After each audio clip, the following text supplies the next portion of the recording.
You guys will find that you have passions, and having a passion is a gift. I think we all have passions, and you don't get to choose them. They pick you, but you have to be alert to them. You have to be looking for them.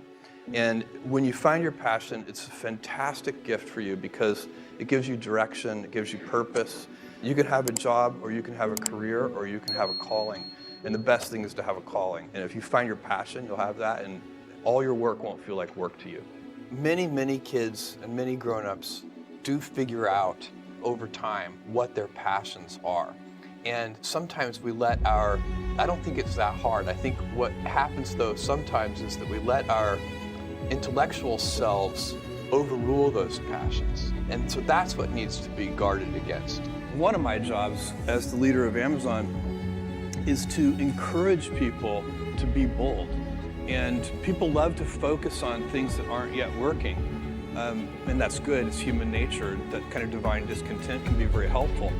But you really, it's incredibly hard to get people to take bold bets.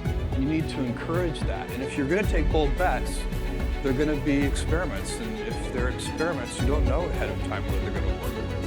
Experiments are by their very nature prone to failure. But big successes, a few big successes compensate for dozens and dozens of things that didn't work. So, bold bets, AWS, Kindle, Amazon Prime, our third-party seller business, all of those things are examples of bold bets that did work, and they pay for a lot of experiments. I've made billions of dollars of failures at Amazon.com. Literally, billions of dollars of failures. And, you might remember Pets.com or Cosmo, or, give myself a root canal with no anesthesia very easily. None of those things are fun, but they don't matter. What really matters is companies that don't continue to experiment, companies that don't embrace failure, they eventually get in a desperate position where the only thing they can do is make a kind of Hail Mary bet at the very end of their corporate existence. Whereas companies that are, making bets all along, even, big bets, but not bet the company bets. I don't believe in bet the company bets. That's when you're desperate. That's the last thing you can do. You could be out of work and have terrible work-life balance. Even though you've got all the time in the world, you could just feel like, oh my God, I'm miserable, and you would be draining energy.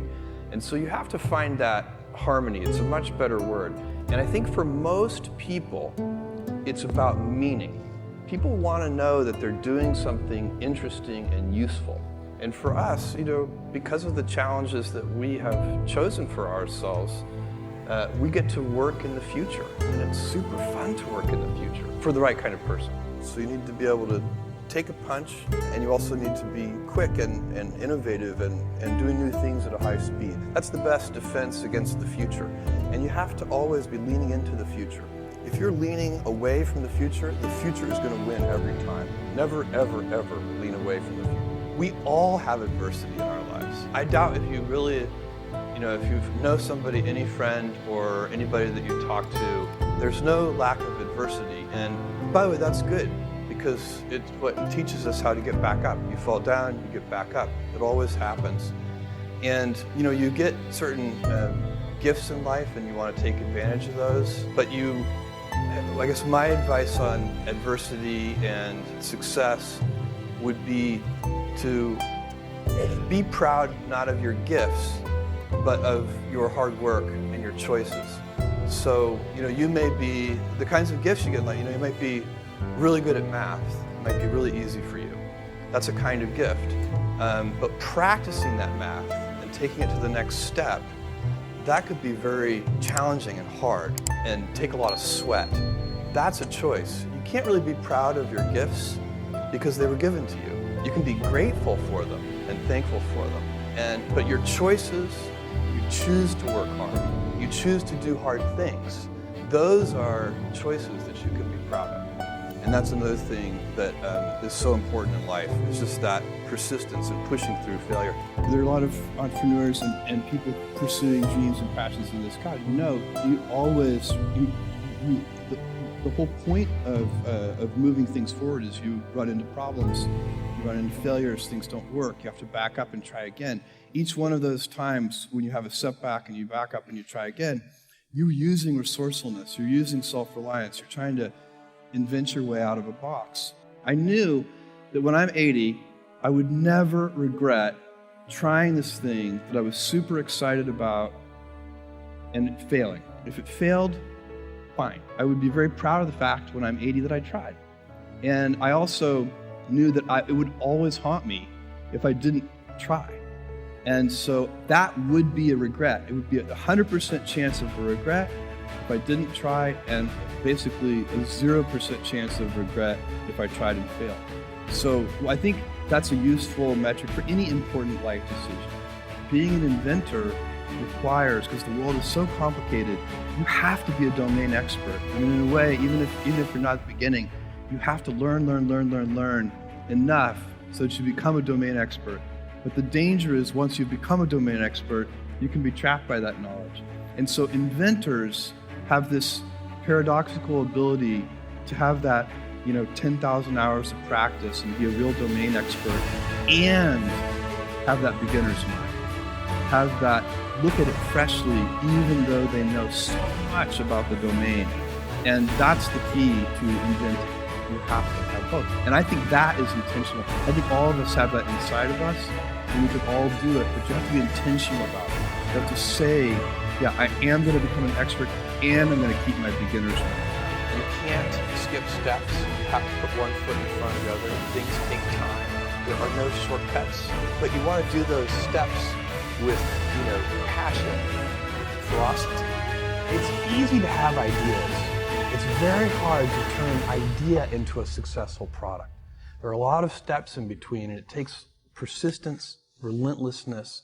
So I always tell people who are, who think they want to be entrepreneurs, you need a combination of stubborn relentlessness and flexibility. And you have to know when to be which. And basically you need to be stubborn on your vision, because otherwise it'll be too easy to give up. But you need to be very flexible on the details, because as you go along pursuing your vision, you'll find that some of your preconceptions were wrong. And you're going to need to be able to change those things. So I think taking an idea successfully all the way to the market and turning it into a real product that people care about, that really improves people's lives, is a lot of hard work. Do something you're very passionate about, and don't try to chase what is kind of the hot passion of the day. I think we actually saw this, I think you see it all over the place in many different contexts, but I think we saw it in the internet. So you really need to be very clear with yourself.